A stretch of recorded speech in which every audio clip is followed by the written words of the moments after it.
What is good, double leg fam? It is time for the double leg exclusive show where we go over our bets for UFC Vegas 78 and give you a little insight on why we are taking them.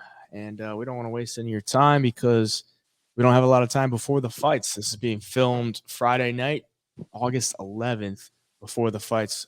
We will start it with the main event. What you got on it? Vicente Luque, Rafael dos Anjos. What you got? Yeah, I've got I'm fading the older fighter here, and the fighter that's been really dominant and really good at 155. He's moving up to 170. Vicente Luque is a pretty big dude. He's a strong dude. He's not easy to control on the ground. He's got good jiu-jitsu offensively, and he can crack. He gets cracked on the feet lately, but RDA is not going to go out there, I don't think, and give him all he wants like Jeff Neal did. So I think Luque can win this fight, and if he does, I think he can put him out too, similar to how Fiziev did at 155. So I've got Vicente Luque by KO plus 300 for a quarter of a unit, and then I also took him on the money line at plus 105 for 1 unit. Yeah, on the Luque side as well. I got him on the money line plus 110 for a unit, and then I also got the fight will go the distance at plus 135 for a half unit there. I think both guys are I think Dos Anjos' finishing ability at this point, I don't think he's going to knock him out. I don't think he's going to sub Luque. So I like that side there. And then I think Luque doesn't have – I don't think he's going to knock RDA. Like, RDA's only been finished 4 times in that many fights. This is his 47th fight. So I don't see Luque getting a finish. If he does, I'd be impressed. And I don't see Dos Anjos getting a finish either. So I got fight to go the distance there, plus 135 for a half unit. Co-main event, Cub Swanson, Hakeem Dawodu. What you got on that one? Yeah, so I'm taking Hakeem Dawodu by KO or decision, double chance. This one's on FanDuel. It's minus 160, so I'm laying 1.6 units to win 1 unit. And basically, I really wanted to take Hakeem at under minus 200, and the line never got there. But I don't see him subbing Cub Swanson. I see this just being a kickboxing match where Hakeem either gets the leg kick knockout or regular knockout as the fight goes on, or he wins the decision like he normally does. So 1.6 units to win 1 on that line, and that is all I got on that fight. I got the fight will not go the distance at minus 120 for a unit. You see a lot of fights going to the decision for Dawodu. Not as many for Cub Swanson as in the recent fights. Like 3 of his last 4 have not gone to a decision. Or actually all 4 of his last 4 have not gone to a decision. So he's at that age where I think it's kind of breaking down. I think Dawodu could probably get a finish. And I'm looking at the props here. I also got Dawodu round 2 KO at plus 650 at 0.2 units, and Dawodu round 3 KO at plus 1100 for 0.1 units. I like the Dawodu side this week. I just think it's probably going to be a kickboxing match. And I don't think Cub could mix in the wrestling. I just don't think he's going to have as great a success. Like we saw Movzar go that route against Dawodu. I don't think he's going to be as solid like taking him to the ground there. So I like the Dawodu side. I also got him in a parlay with Damon Blackshear at plus 126 for a unit there. We'll keep her moving. Khalil Roundtree, Chris Daukaus. What you got on that one? Yeah, I didn't want to touch the number on Roundtree here. But I was willing to play the KO prop for him, just because what we've seen out of Daukaus, 3-fight losing streak, all by knockout. Yeah, he's moving down a weight class where the guys don't hit as hard, but he's, arguably going up against one of the harder hitting guys at 205. So I know he's a fast guy for heavyweight, but I think it kind of equals out when he gets to 205, and he's still going to be getting cracked with a guy like Khalil Roundtree. So yeah, I had to sprinkle on his KO prop for 0.75 units. I think the line was minus 140. Yeah, I'm the same thing. I got him. It was my first play of the week. I saw it at minus 125 pretty early, so I had to hop on that. Khalil Roundtree inside the distance, minus 125 for 1.25 units. I think he can rack up the volume with the kicks and the hands if Daukaus can last that long. But I think Daukaus I don't want to say his chin's bad, but I just don't think the striking defense is very good either. Khalil Roundtree hits pretty hard, so I like him to get a finish there. And then I also took lower than 24.5 significant strikes on underdog because I think Dawkins, I mean, Khalil's not like big volume, but he's also picks his shots pretty hard. I mean, and he goes hard. So I don't think it's going to go that long. Mhm. It's projected to go 5 minutes, and Roundtree lands like 3 some significant strikes per minute. So if you do the math there, lower than 24 is looking pretty solid there. So that's what I got Yeah. on that one. Also threw in a plus 7.5 significant strikes for Dawkins. That's in the 5-legger. I'll go over those towards the end there, but we'll keep it moving. Polyana Viana, Yasmin Lucindo. I guess I could wrap up this underdog play because it involves Polyana Viana, but first underdog play, the only one for a unit this week is plus 10.5 significant strikes for Polyana Viana, paired with lower than 24.5 significant strikes for Khalil Roundtree. That's 3x for a unit there. I like the significant strike at plus 10.5 there for Viana because she's got a positive significant strike ratio to begin with, and she's covered that in every single one of her UFC fights. She's got a good reach, and the ground game is going to be live there. That's why I also got her inside the distance at plus 265. For 0.4 units, I didn't want to go too hard on it because, you know, her win, the only way she wins is inside the distance. That's the only way she's ever won. So I like that to be her win condition. Plus 265 was worth it. But I could see a world where Lucindo just stays safe and out volumes her and wins a decision. So I like the inside the distance. That's all I got. What you got? Yeah, this is kind of like your classic, women's dog here, fighting a girl who's only 21 years old, only 2 UFC fights so far. And, Polyana Viana surprising everybody with the KO in her last fight. And obviously, she's super dangerous on the ground. Now, if she can just touch Lucindo, I think Lucindo is going to get it in her mind that maybe she should try to get the fight to the ground. And if she does, I think Polyana Viana's got a great chance to finish her. So, as a dog in women's MMA, I had to take a chance on Polyana for 1 unit at plus 150. Keep her moving. Tafon Shukwi and AJ Dobson. We're both on the Dobson side. I got him at plus 131 for a unit.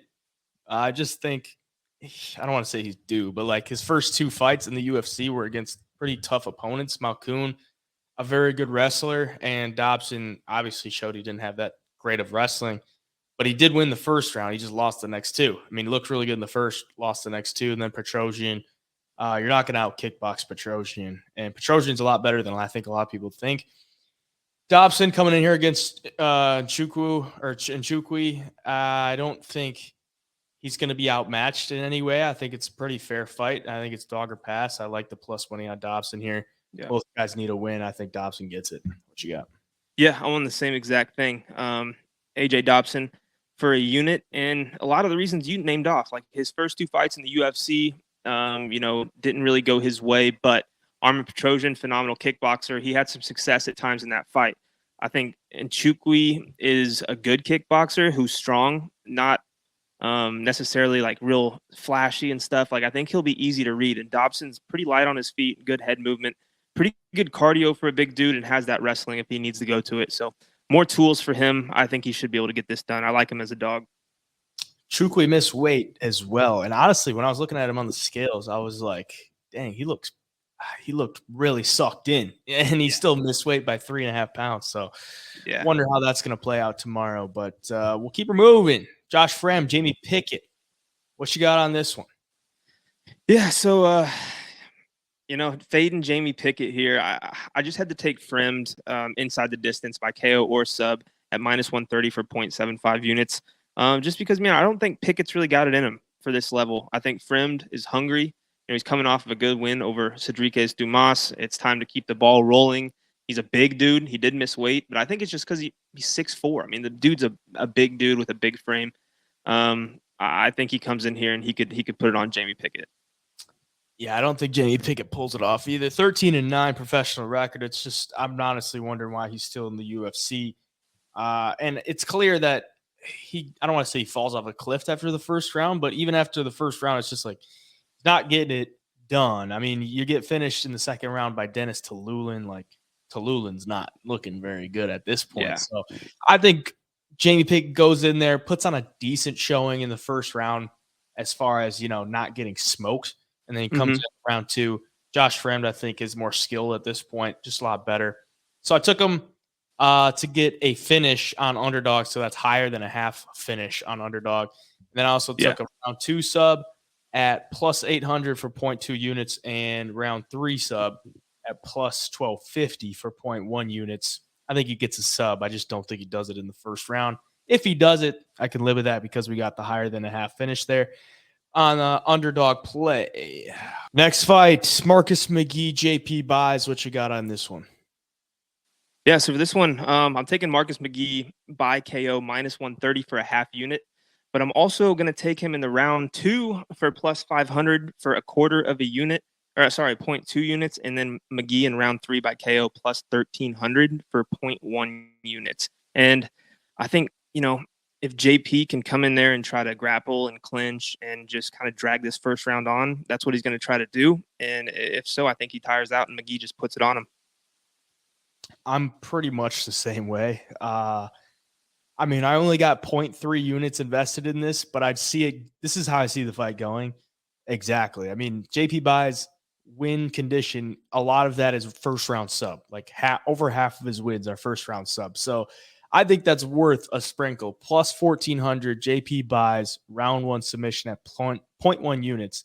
I don't think McGee. I mean, he could get him out in the first, but I do think McGee is going to just try to outlast the early onslaught. So I think McGee round 2 KO at plus 425 is worth a play at 0.1 units. And then McGee round 3 KO at plus 900 for 0.1 units is worth a play as well. So those are just small sprinkles.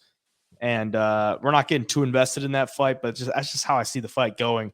And if it does go that way, we're going to get a good little cash out there. We'll keep it going. Next fight, Terrence McKinney, Mike Breeden. What you got on this one? Yeah, so Terrence McKinney might be one of the best one-round fighters in the whole UFC, right? I mean, we see him come out there explosive, knocks out Matt Frivola, does stuff like that. And then after the first round, gasses, gets hit, doesn't like it, and gets finished. So I'm taking Terrence McKinney round 1 KO plus 300 for a quarter of a unit. And then I had to play it safe and take Breeden round 2 and round 3. Round 2 is plus 1,300 for a tenth of a unit. And round 3 is plus 2,100 for a tenth of a unit. I thought those odds were too good not to kind of cover my ass with. So I did not get too invested in this one just because I like the McKinney side, but I don't know if he gets it done by KO or sub. right. So I just kind of stayed away, but I got McKinney in a parlay. That's it. I got McKinney, Josh Fremd, Martin Budai plus 163 for a unit there. That's the only thing I got on that one. Yeah. Just sit back and watch the chaos of Terrence McKinney. Francis Marshall, Isaac Dolgarian. What you got on this one? Yeah, look, I thought Isaac Dolgarian, too much value not to take a shot on him. I mean, 5-0, all finishes. The dude's relentless. He's strong, fast. If his cardio holds up, which I think it could. I mean, he trains at altitude in Denver with a good team, with killers. So I think he'll be ready. And, Francis Marshall hasn't looked dominant in the UFC by any means. So getting plus 165 on a guy with tons of potential like Dolgarian, I thought was great value. Yeah, supposedly there's a good amount of hype around him. I took him as well on the money line, plus 170 for a half unit. And then if you look at his fighting style, it's take you down in the first round and look for that submission or ground and pound. I saw Dolgarian at round 1 sub plus 1,200. I had to throw 0.1 units on it just in case he goes out there and does it again. He's a fast starter. He's going to look for the takedown early. Mm-hmm. And then I also got the underdog play plus 6.5 significant strikes for Isaac Dolgarian for the fact that he's probably going to go out there and take him down early, or at least look to do that. Probably going to be a lot of grappling exchanges, I would assume. So covering 6.5 significant strikes there. I like it. Josh Parisian, Martin Budai. What you got on that one? I actually took Budai on the money line minus 200, 2 units to win 1, because anywhere this fight goes, I think he's going to be a little bit better and he'll control the fight better. Boxing should be better. I just don't like Parisian. I think he's sloppy. I don't think he's that talented. But I did take this fight also to go over 2.5 rounds at minus 140 for 1.4 units. I like it. I took Budai by decision plus 165 for a half unit because I think that's how he gets it done. Parisian, fairly tough, but I do think Budai just outvolumes him and gets the win there by decision. I also took Budai higher than 59 and a half significant strikes on underdog. That is paired with Josh Fremd, half a finish for a half a unit there. 3x for a half unit there. Other than that, that's the only thing I got on that one. Montserrat Ruiz and Jacqueline Amarim. What you got on that one? Yeah, I just took Ruiz by decision because it was plus 350, and I think if she wins, that's how she gets it done. I mean, this is women's MMA where the dogs win a lot. Sometimes these girls look sloppy. She is strong, powerful, has good wrestling and judo. She has good head and arm throws. And Amorim, great submission game, but as we saw against Sam Hughes, kind of gassed after one. So I'm not too high on her at the moment. I think it just could be a close fight. So I had to take a chance by decision on that dog. I'm with you. I mean, women's MMA, we just saw Amarim come in her debut and lose as a sizable favorite. I don't think it's crazy to take the other side in this one. I took Ruiz by decision as well, plus 375 for 0.25 units. For the same, I mean, if she doesn't get subbed, I think she could have a good amount of top control time. The only thing that scares me is if she's on the feet. I think Amarim could outstrike her on the feet, but I think Ruiz will look for that to get in the clinch and do those head and arm throws. So I also took her plus 1.5 takedowns for Ruiz on underdog. That's paired with plus 6.5 significant strikes for Bulgarian, 3x for a half a unit there. I think Ruiz, her game is to get the chick to the ground as well. So I think she's going to look for that, even though Amarim has that BJJ, but that's just kind of Ruiz's game, and she's going to be shorter reach. I think Ruiz has to take her down. We're getting 1.5 there, so I like it. Keeper move. We got 2 fights left. Damon Blackshear, Jose Johnson. I got the over 2.5 rounds in this one at plus 120 for a half a unit. Johnson has been to decision a good amount of times. His last fight went to a decision. He got taken down a bunch. Look at the other Contender Series fight. He went to a decision, got taken down a bunch. Look at this one against Blackshear. I think he does the same thing to him and probably wins by decision. Blackshear's got a good amount of wins by decision and a few losses by decision. So I like the over 2.5 there. And then also got him in a parlay with Dawodu, as I said earlier, plus 126 for a unit. What you got on that one? Yeah, actually, I got Blackshear in a parlay, and I forgot all about my parlays here because it was cut off by the page. But I've got Blackshear, Dawodu, minus 108 for 1 unit. And then I've also got Khalil Roundtree, Martin Budai, and Josh Fremd for plus 190, a half a unit. We've talked about all those fights already. But yeah, I think Blackshear is a legit fighter. I mean, his record doesn't show it, but he's talented on the ground for sure. On the feet, he can hang with guys like Basharat without getting finished or just completely pieced up. So yeah, I like him in this spot, especially against Jose Johnson on short notice. So yeah, I like it. Curtain jerker, Luana Santos, Juliana Miller, the fight we all want to see. What you got on that one?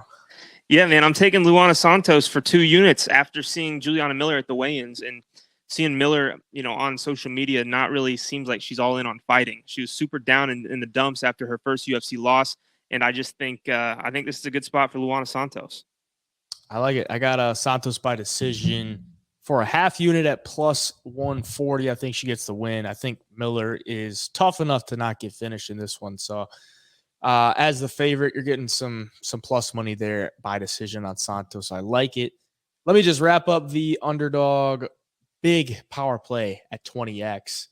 That's plus 1.5 takedowns for Ruiz, plus 6.5 significant strikes for Bulgarian, higher than a half finish for Josh Fremd, higher than 59.5 significant strikes for Budai, and plus 7.5 significant strikes for Dawkins. That is 20x for 0.2 units. Let's hit that one this week. Other than that, we got anything else you want to cover? Oh, man, just be responsible this card. These cards can go really, really good, or they can go, not like what you expected at all. And we got a big week at UFC 292 coming up, so it's going to be a fun couple weeks.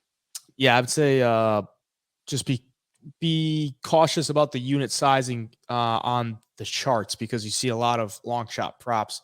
Don't go too crazy on those. And if start to get down, don't chase. I mean, there's 13 fights on this card, so there's a lot of opportunities. If one of them goes wrong, don't freak out and just stay course. Other than that, Double Leg Premium members, thank you very much. You guys are the best. The Double Leg